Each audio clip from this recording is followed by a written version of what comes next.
पावसाळा येण्याआधीच मुंबई महापालिकेने डेंग्यू आणि मलेरियावर मोठी मोहीम सुरू केली आहे. कारण या आजारांचे सर्वाधिक रुग्ण कुठे सापडतात माहिती आहे का? तर ते सापडतात बांधकामांच्या ठिकाणी. मुंबई शहरातील सुमारे 4,000 बांधकाम साईट्सवर काम करणाऱ्या 20,000 कामगारांना विशेष प्रशिक्षण दिलं जाणार आहे.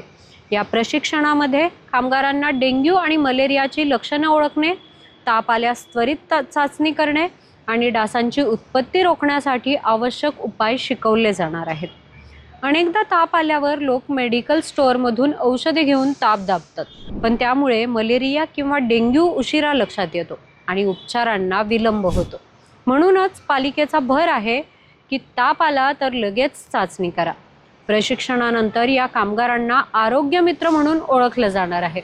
तर हे आरोग्य मित्र बांधकाम साईटवर पाणी साचू न देणे, परिसर स्वच्छ ठेवणे आणि पूर्ण बाह्यांचे कपडे वापरणे याबाबत काळजी घेतील आणि इतरांना देखील जागरूक करतील.